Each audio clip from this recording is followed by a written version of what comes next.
everybody, this is Jen Kleinhans. And I'm Rob Vose. And you're listening to another episode of Everybody Hates Your Brand, a podcast where we talk about our thoughts and opinions on marketing, from customer experience to brand and everything in between. Join us today as we talk to Eric Folliot, European Marketing Director for video game publisher Square Enix.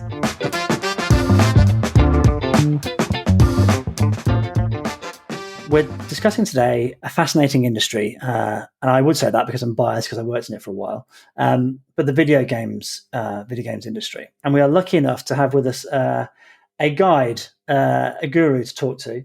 Let me introduce our very special guest. This is Eric Folliot, who is European Marketing Director for Square Enix. Hello, Eric. Welcome to the podcast. Hi, Rob. I'm not sure about guru, but we'll see. Well, we like to big people up. For those who don't know, Square Enix is a video game publisher, publish some of the biggest games in the world. The Final Fantasies, the Tomb Raiders, and most recently the new Avengers game. Eric, you've been in video games for a while. Do you want to give us a quick run through of your marketing history so we can the audience can understand a bit where you're coming from? Sure, no problem. I've been in marketing, a terrifying over 20 years. I started my career in at Nestle for about 3.5 years. I've worked on, then went to SSL International where I worked on Durex, AG Bar where I worked on Orangina and Strathmore, Mineral Water and various other brands. And then I transitioned to video games 10 years ago and started my career in video games at Activision, where I worked on Call of Duty and the Destiny franchises. And the last 3 years or so, or 2.5 years, I've been at Square Enix. And yes, just launched Marvel's Avengers back in September. Very exciting time, I can imagine. It's a fantastic CV and obviously very steeped in kind of brand management and what have you. And I think one of the reasons I want to talk to you, because of that expertise and that depth of understanding, but also because video games, and I say I am biased, is to me an industry that is fascinating, largely because it is constantly evolving and constantly changing. There's always something happening, whether it's a new console release or the advent of streaming or whatever it is. And I think is an industry that's a little bit weirdly underlooked for its scale. It's almost like it's an enormous underground industry in some way. Wanted to get you on to talk about a few of those changes in the industry and what it is that makes it so interesting. So there's 4 things we're going to cover today. One of which is the advent of video games as a service rather than a product, the advent of streamers and the idea of streaming and watching somebody play a video game for your entertainment, the idea of eSports and how that's growing, and some changes in payment and distribution models that I think are really, really quite interesting. So let's kind of jump in. So games as a service. The idea historically, back in the day, I don't know what your first computer was, but mine was a ZX Spectrum Plus 2. Wow. What was your first? 486 PC, I think. Oh, yeah. That's posh. I know, Blimey. 120 megabytes of hard drive, which is hard to believe. I don't know what you do. I had 128K Nice. in my Spectrum. Wow. With a tape player. But yeah, it feels like a long time ago now. But the idea used to be for many, many years, you bought something to play it on and you bought a complete game. You bought, whether it was on a disc or a tape or a cartridge or whatever it was, and you plugged it in and you either played single player or local co-op. There was no connection out. There was nothing past that initial purchase of a game. And obviously times are changing. We've had for years MMOs with massively multiplayer online games like World of Warcraft and all those kind of things. But it feels like recently there's been an increase in this idea of games as a service. So you talked about Destiny earlier, your own Avengers title, Fortnite, Call of Duty. They're extending into an ongoing service where they're trying to maintain player bases, using microtransactions and new content to generate revenue. Given that shift, how does that impact how you market a game?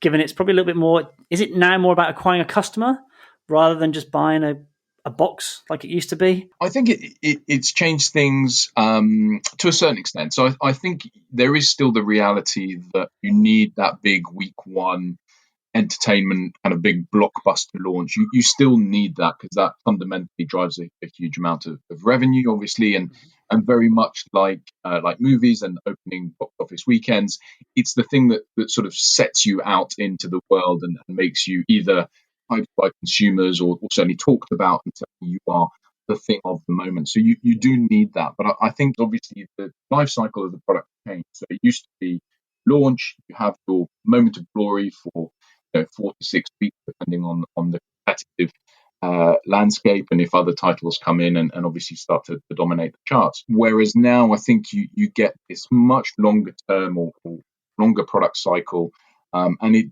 it obviously impacts how you look at things, how you plan campaigns. You might not front load it quite as much in terms of media spend, for example, and you might think a little bit more long term. And then obviously you have to think about, well, okay, we get an influx of consumers straight away week one. How do you then sustain that engagement, and then how do you keep bringing in new players? Because unfortunately it's a bit like a leaky bucket. People get distracted and drop out, and obviously you have to bring them back and keep bringing new players in to keep filling that bucket. So yeah, I think from our perspective, it's changed the game a little bit. Nice pun. Do you find that you're using different channels as a result? So, for example, I mean, obviously, my background is as a CRM specialist. Do you find that there's a bit more? You've had to invest more in certain areas like CRM or to engage that player base going forward? Definitely, I think there's just an increased. I would say not pressure necessarily, but certainly a willingness to do more with your own channels and recruit players to sign up, give their emails, so you can have newsletters, so you can keep that connection to them, keep them up to date with the game, and also try and form as much as you can a long-term, but also a personal relationship with that player, so you understand how they interact with the game, what they spend their money on, what they spend time doing, how many friends they've got, how they can, potentially influence those friends. Can you incentivize that? So there's lots and lots of things that you might want to do. And obviously, as everything, you want to grow all your social channels to make sure that you have an impact when you've got an announcement or new assets to share.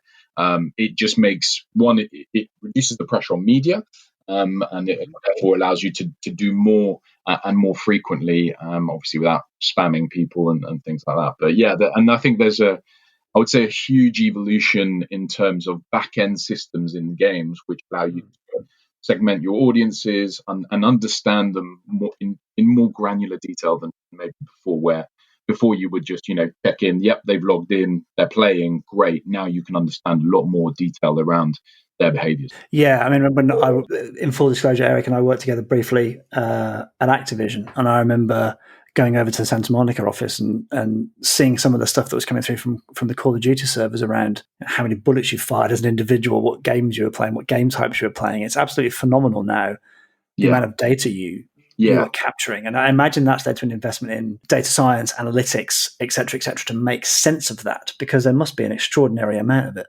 Yeah, and actually, the more you can analyze it, the better the quality of it, right? It's all well and good having lots of data. It's then what do you do with it that really matters. Yes. I think that's the biggest challenge, because it's resource heavy, and it's interesting.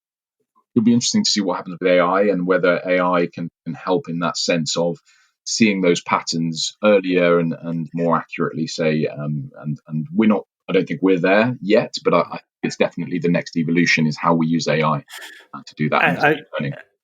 And I think it's interesting, as somebody who's been in this industry a long time, and AI is essentially doing, this is simplifying massively, but doing things like propensity models. You have a propensity to play X game or Y game or do this or do that, but they're just doing it all the time, essentially, and continue to keep doing that and add in new variables and understand that in more detail. And I think for the amount of data that you're churning out per game, I can imagine must be really useful. One other quick thing on this: has it changed your KPIs, how you measure success? So historically, I can imagine it would be we've sold this many units. Are you now looking at KPIs like active customer base size and revenue per user and all those kind of things? Yeah, I mean, yes, the classic kind of ARPU and ARPU-poo, which are the most amusing acronyms in the industry. They are. I remember hearing that for the first time on Vodafone when I first was a grad. It's very childish, but it's hilarious. Yeah, exactly. Exactly. We do have all of those. We talk about retention rates, and we talk about churn, and we talk about the stickiness of the game fundamentally, and what's working, what's not, identifying game modes that are more popular than others, trying to understand why, and therefore can we do more with that information and create more stickiness and more monetization, what's selling well, what's not, and what are to your point about propensity, it's about understanding patterns in behavior that suggest that, okay, this player has spent X amount of hours, are they now about to monetize or are they not? That's probably the biggest Yes. to try and get somebody who isn't monetizing to monetize for the first time, to buy something that is compelling content, a cosmetic that they really like for a specific hero, or a gun in Call of Duty, whatever it might be. Gotcha. Moving on to kind of separate section, but trying to segue into it with some level of professionalism. I think now, in a way, you talked about all those different things you're trying to do, and launching titles and day one is important, but also past launch.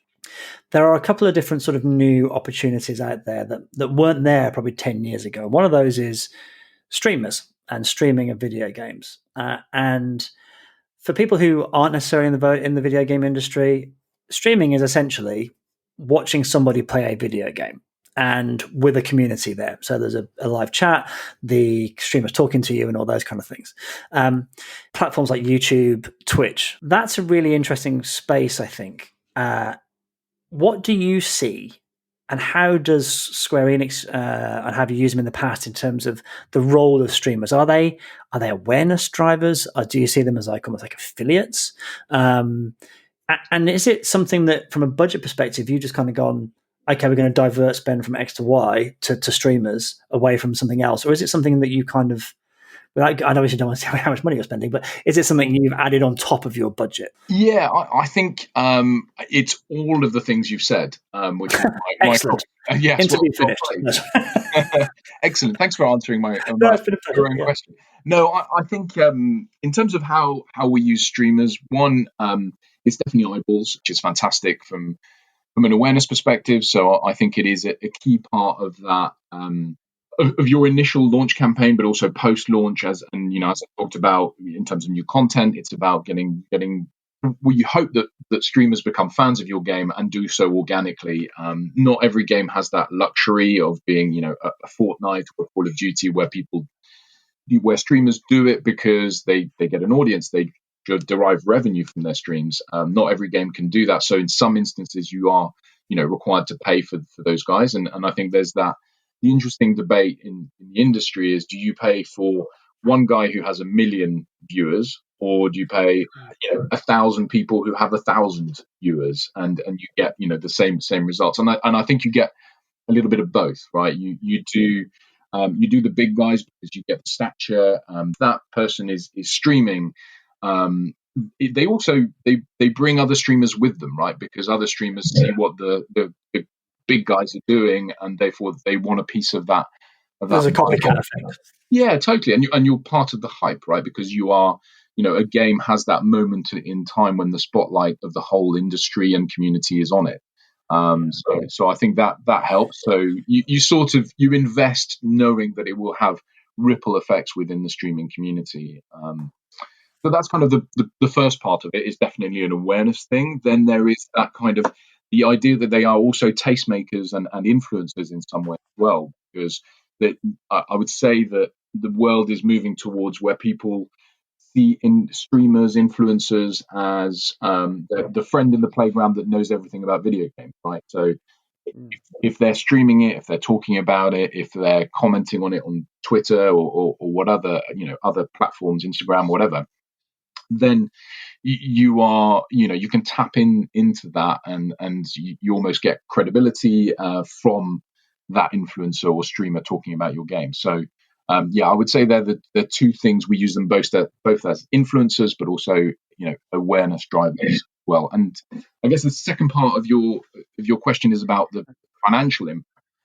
And yes, if you have to pay for it, you do have to reduce budgets elsewhere. And I would say what you might call kind of traditional channels have probably been reduced. So the likes of television, out of home, cinema, and all those and certainly press and radio, maybe to more of an extent. Those budgets get reduced as we fish where the fish are, which is a terrible way of saying it. But if that's where our consumers' eyeballs are, if that's what they're paying attention to, then we would definitely invest more with streaming, whether that's pre-roll. You can do pre-roll as straight up advertising, or you can actually encourage streamers to stream your game through various rewards. Let's go with that. I think streaming is an interesting opportunity for even outside of video game industry. So how can I'm not saying asking you this question, but other brands getting involved in that space and using streamers as a way of promoting their products?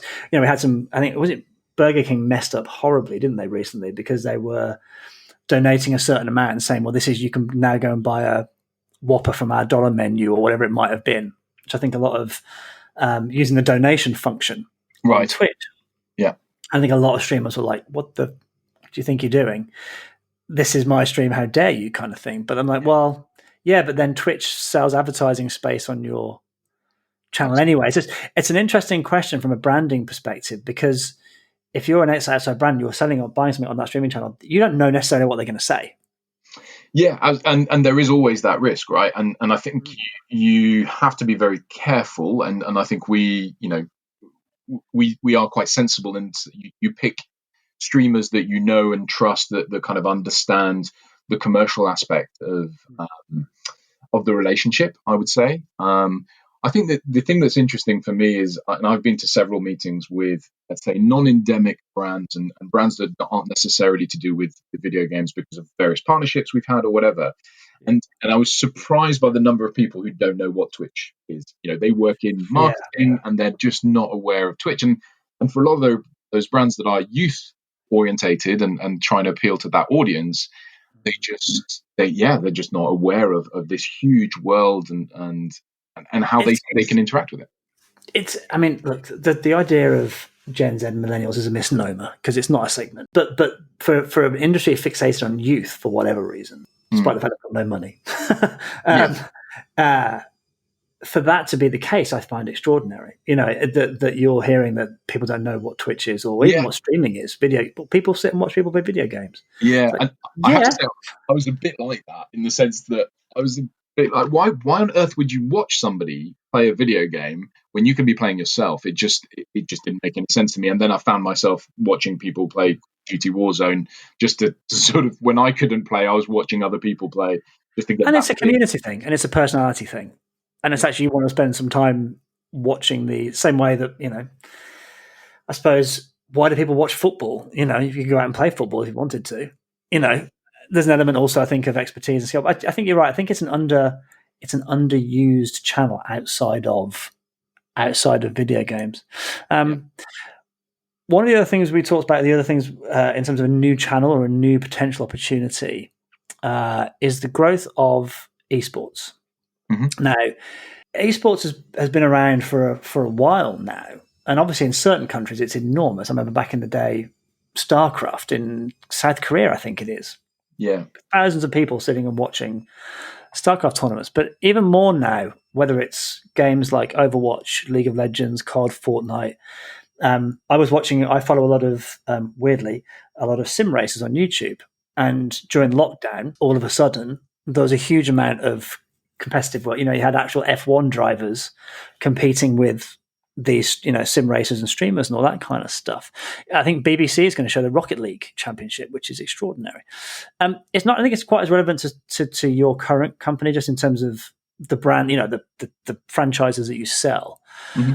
But kind of going back more to your COD days, and what is the role of esports, do you think, as a marketing opportunity? It's an interesting one. I think it remains relatively niche in terms of it really is, the most hardcore players, the very top end of sort of the Call of Duty community. And I'll caveat that this was a while ago in terms of when I worked on it. But it remains, for me, just an incredible spectacle. Being at a live esports event is an incredible buzz. The energy you get from it, there's nothing quite like it. And I think that there's a lot to be said for it to broaden, and they've definitely made huge inroads in broadening that audience. It also, for me, it's a bit like watching football.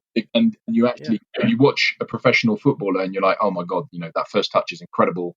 How do they do that? And you watch Call of Duty esports, and honestly, you're not quite sure how they can see what they see. And even with all the tools of the casting, the broadcasting tools that they have, where they show you the enemy that's about to come around the corner and stuff, they almost see people across the map before you can. And it's extraordinary. And you pick up tips and you do all of that. So from a marketing perspective, I think it's about creating a broadcast event, there's something to be said with, drawing eyeballs to esports and seeing the pinnacle of your game being played by the very best players. It is pretty powerful for normal consumers, right? To try and emulate those stars and the way they play, to learn from it as well.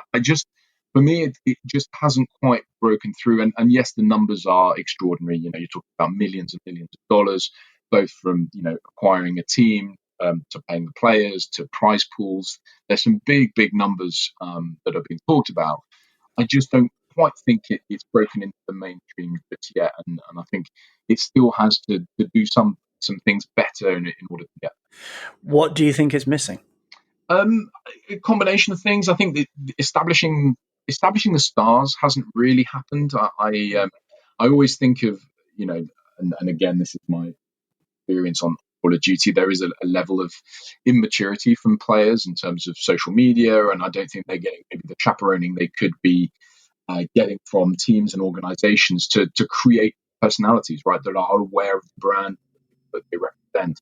I think sometimes they get into, to spats and all of that, which I think is just sometimes just the nature of youth. But in football, you do get the clampdown, right? The manager steps. Yeah, the sense of professionalism. Yeah, exactly. That sense of professionalism, and maybe that's not quite there. The other aspect is the commercial aspect, which is going back to the point around streaming, is you're not necessarily getting the non-endemic brands to games getting involved, right? So yes, Coca-Cola have spent some money around League of Legends. I think Red Bull is obviously trying to play a part as well. But I feel like there's a lot of brands out there that haven't really grasped the opportunity that esports brings, and therefore that kind of, I'd say, financial influx, and therefore the eyeballs and the broadcasting hasn't quite broken out into the mainstream.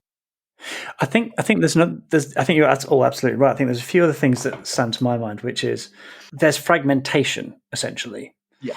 So whether you're going to the Evo tournament to watch Street Fighter or fighting games, or you're watching League of Legends, or you're watching Call of Duty or Overwatch, or all those kind of things, people kind of lump them together as one thing. But in a sense, they're individual sports. Yeah. But there's some fragmentation. Like in football, you have the pyramid system. You've got the leagues, and you move up the league system, and then you've got a winner and all that sort of stuff. One of the things I think is interesting is the idea of kind of grassroots esports. Mm-hmm. So the idea of in this country, the Belong arenas, which are basically places where you can go and play video games on top spec kit. But the idea is that each arena has its own team and they compete and all that kind of thing.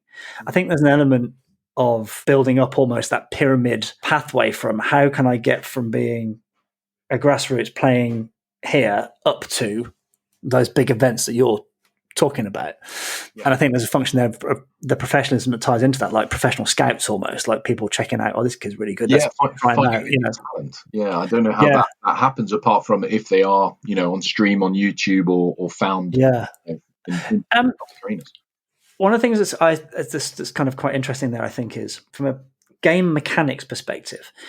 If you are, we're getting away from marketing here, but I think this is kind of interesting. If you are if you're purporting that this is going to be a professional sport where people earn money from it, there is an element of game mechanics and functionality that professionals will want that might not be great from a mass consumer perspective. Is there a tension there, do you think, between the pro sports and then and how much attention did you do you think you paid to that when you were at Activision? Not you necessarily, but as a brand. I was absolutely. I was involved in that. I mean, what happens is you actually get the pros come in earlier in the development of a game, and they assess what they see as fair, unfair advantage, and effectively you create an esports rule set, which means that certain maps are suitable for esports, certain guns are, certain perks, and not everything is. So yes, you create I would say a smaller version, not smaller, but I guess a different version of the game just for esports.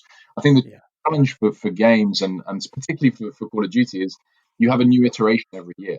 So you have to learn and relearn all of that. And yes, the twitch reflexes, there's certain transferable skills that means players tend to be very good from one year to the next. But you do see some players drop off because the game isn't quite suited to their skill profile, for example. A really good player one year is then terrible the next year.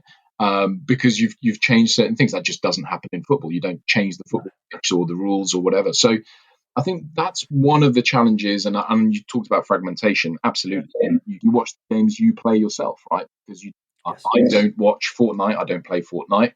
I have zero interest in it. And you're right, that fragments the audience across a lot more things than, say, traditional sport does, where yes, football dominates, but really you're talking about 5 or 6 sports per country that are probably big enough for an audience. I think you mentioned Fortnite, and I think it's a fascinating case study, Fortnite, which you could probably spend a whole episode on, in terms of how that game turned itself around and created something. But what I think is interesting, so we've talked about streaming, we've talked about games as a service, and we've talked about eSports. And Fortnite has kind of been at the forefront of all those things and has created a really interesting opportunity for brands to capture eyeballs at a given time. So I was reading the other day about a chap called Bob Hoffman. He's an old creative director. It's called The Ad Contrarian on Twitter. And if you don't, anybody who's listening doesn't follow him, I'd recommend you do. And he was talking about the idea that he struggles to believe that digital advertising, programmatic, that kind of stuff, can build a brand, because his argument is that to build a brand, things that have collective experiences that you can stand and talk to each other about, like the classic being the Super Bowl ad spot.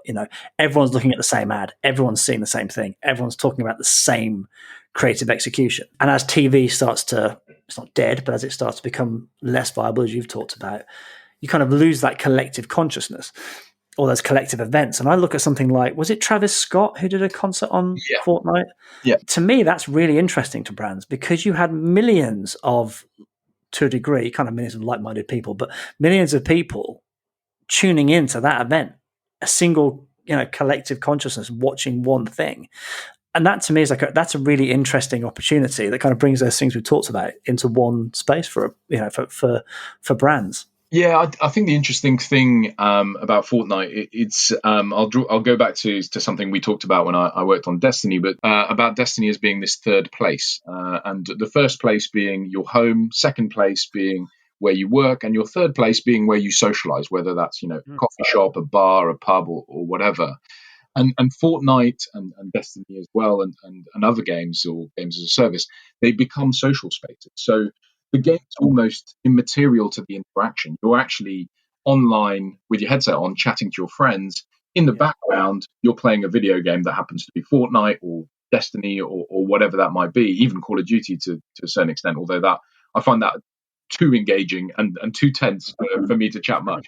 But in between, let's say, you can chat. So I think that's where games as a service, sort of going back to your first question, that's what they're transitioning into. So I would argue Fortnite is becoming a platform and almost a marketing platform for personalities and brands as well to be associated with, because it's one of the biggest games in the world and millions of people play it. And we're seeing, Marvel have got involved recently. Yep. Star Wars, Lucasfilm got involved with Mandalorian skins, and there's a whole bunch of stuff, interesting stuff there. Yep. Anyway, conscious time, so we'll kind of move on to the last thing that I want to talk about, which is sort of payment and distribution models. So, as I say, back in the day, it used to be, I'd like this game, please, Mr. Game Shop, and that'll be 40 quid. Thank you very much, and that was it. And now there are different mechanics. So for those who don't know, Microsoft Game Pass, which works across both their Xbox platform and PC platform, which you pay a monthly fee, and you can, as much as you can eat. You can download the games that are on there and play them. And interestingly, when there's a new Xbox title that Xbox have published themselves, rather than through a third party like EA or Square Enix, they appear on their day and date with launch. And PlayStation have their own version with PlayStation Now and what have you. Square Enix have, I think, Nier Automatas on Game Pass and a bunch of other things are on there. What's your view on that subscription model in terms of where does that fit into your pricing mechanics, distribution mechanics? What do you use it for? What's it a good tool for? Yeah, I think it's typically I would say unless you're a first party title, in which case it's day and date, and to your point, it then becomes available within the library of games. For a lot of games, I would say it's almost a end of life cycle in terms of it could be 12 months post release. You might think, okay, well, let's put it into Game Pass. Let's introduce it to a whole new audience that maybe hasn't bought into it. When you go onto Game Pass, the likes of Xbox will throw a lot of marketing dollars at it and obviously help to raise the awareness of the game, the fact that it's now as part of this service. So again, it's about bringing new eyeballs to it, and effectively it becomes a sampling exercise of, hey, I didn't want to spend the £40 upfront fee. Now I'd like to try it, and I would say it's almost a sampling or trial mechanic for us, and then people who really enjoy a game might then convert and buy the whole, buy it for themselves so they can keep it. There's obviously there's other models where the game is in and out and it's not always on and accessible, so people then can decide, okay, well, I'm going to buy it before it goes off and I'm going to invest in it and things like that. Because it's an interesting question to me. There's a behavioral science bit around this, which is anchoring. So I don't know if you know, the anchoring effect basically is if you put a number in somebody's mind or you place a number in somebody's mind, it'll affect then everything else. So let me give you an example. So I've been on Game Pass for a long time. I haven't bought a full price game in a very long time, a day and date launch, because my brain is now anchored around the price point of £10 a month or whatever it might be, so it's anchored around a lower number in my head than £70 for a new release. Obviously, with the new consoles, that's kind of where the new prices are headed. To me, that's an interesting dilemma, because is it worth? Are you just going to all of a sudden a £70 game looks not just expensive relative to previous gen, but it looks expensive relative to something like Game Pass, which is a monthly fee? Is that something that you see in research, or is that something that you guys worry about? Now I do. Now you've mentioned it. Yeah. Sorry. No, not particularly. I think there's always going to be an audience that's out there and that wants it day one. Obviously, Xbox being first party titles go on the pass absolutely makes sense for them. That's how they sell the service, right? That they can drive their IP and obviously that helps. They want to monetize. They want people to subscribe long term, like you, and sort of commit to a service. It's similar to a Netflix or whatever. But I think it'll be interesting to see what happens when more and more games go that way and more publishers go that way. And we saw with obviously Microsoft purchased Bethesda and no doubt some of those titles will become exclusive to Xbox. But for Xbox, it's also about selling hardware, right? And getting buying loyalty by saying, look at the IP we have that's exclusive to us. Come and join. And I think you're right. If you're on Xbox, the Game Pass represents incredible value. I'm surprised you haven't bought any full price games, but you probably know enough people in the industry that you can get anyway. Well, yes, part of that was working at Game for a period of time, but it didn't really need to. But even then, I think I kind of look at it and go, so I've played some games recently on Game Pass, a game called Control and one called A Plague Tale, which is a lovely story. Games that I wouldn't necessarily pay full price for because I didn't necessarily know about them or wasn't sure about them or whatever it was. And I just look at it now and I go, and again, it's funny when you talk about Disney and those kind of people and HBO Max and putting Wonder Woman on, or I think it was Mulan they put on Disney Plus and it was like 15-20 quid. Yeah. And the problem there is people aren't anchoring it against the cost of going to the cinema. They're anchoring it against their monthly price of Disney Plus. And now that's, for me, I anchored it, interestingly, to the going to the cinema. And I found it incredibly good value. Well, I wonder, though, if that's because you're essentially in the entertainment industry in some degree. It's an interesting question. I don't know. I'm intrigued by it because you're missing out on that whole cinema experience. You've not got the surround sound and the sticky seats and all that, and the food and the popcorn and all that sort of stuff. It's It's just something that kind of was playing in my brain when you look at those monthly fees versus here's a whole, here's 70 quid for a shutout. I'd like to think there's still the event side of it. Yes. If it's not available on that subscription service, then I do think people will go, actually, I want that title and I want it now because I don't want to miss out on the first month, 2 months, however many months before it comes onto the service.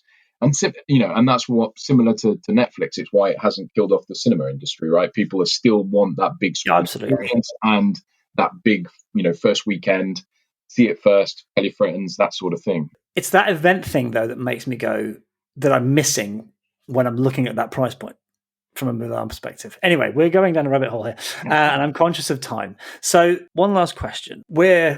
Or me specifically, big fans of Professor Mark Ritson here, who's, for those who don't know, he's a marketing professor, or ex-marketing professor and brand consultant for many years. And he talks about this idea that marketing has become less about the old classic 4 Ps or 7 Ps, depending on how many Ps you want. And it's become 1 P. It's essentially all about communication, promotion. That element of it, and he laments that fact. He laments the fact that marketing is no longer trusted in some ways to make pricing decisions or profit distributions, those kind of things. Yeah. You have come through that very classic brand management, Procter and Gamble. I know you weren't Procter and Gamble, but that kind of that idea where brand management is a mini business. It's you're almost a CEO of your business. Mm-hmm. Do you agree with him in that he thinks that that's happening and it's a sad thing? And B, have you seen that when you're trying to recruit people coming up into brand management through Square Enix or Activision, wherever you've been? Yeah, I guess it's a tricky one. I am old school, like you said, I do think of myself as a mini CEO. I'm also maybe a bit too much of a control freak, but yeah, I see the role of marketing as almost the hub of the wheel, and you sort of meddle with each of the spokes of the marketing kind of tool kit, I suppose, whether that's different functions within the business, or the things you can manipulate yourself. So I'm glad he bemoans it, because I see marketing as absolutely critical on everything to do with the product, whether your point about price, whether it's media obviously is the glamorous side of things, but everything is important to it, even to the point of distribution where you're listed. It says something about your brand, and maybe not for video games, but for other premium brands, it has a huge bearing on how people perceive it. In terms of recruitment, I guess I recruit people like me then maybe too much, because I've not really encountered that. I've never, yes, there are people that come from that have a media background that is definitely stronger than, say, the product management side of things, but I think I definitely encourage my team and the people I work with to think broader than that and to get involved in the commercial discussion. Gotcha. About production and asset creation and the thing, even localization. The granularity of the job's incredibly important, because you need to understand all the context and how the job you do impacts other people and other teams. And I think if you don't, it makes you weaker. Absolutely. And not quite as good at the job as you should be. Good. Sorry. Well, look, I think we've talked for a good long time there. It's a fascinating subject, and it's a fascinating industry, and my God, I miss it. But it's been great to talk to you. Thank you very much for coming on the podcast. Pleasure. And I'm sure you miss the free games, maybe, but I mean, do you know what it is? It's always been the case for working client side that I need to be interested in what I'm selling. There's a reason I've never worked, and forgive me for everybody who worked for utility companies, but I've never worked for a utility company. And I miss that. I miss that element of I love video games and being part of that. Even if it was retail and it was kind of slightly divorced from the whole thing, it's just a fun industry, and I think it's changing so much, and I think there's so much opportunity in it as an industry within itself, but also for other brands to get involved. And I think that's kind of why I miss it. I think is there's a dynamism to it. Yeah, I think it's relatively young. I think the fans are passionate and want to engage in the conversation, which you very rarely get that level of feedback on your brand, and I think that makes it unique. Well, look, again, thank you very much for coming on, and we appreciate it. Cool. Thanks very much. Well, you did it. You've wasted another perfectly good half an hour or so with Rob and Jen and the Everybody Hates Your Brand podcast. Again, you can find us on everybodyhatesyourbrand.com and your podcast platform of choice. Have a week. Take great care and be vigilant.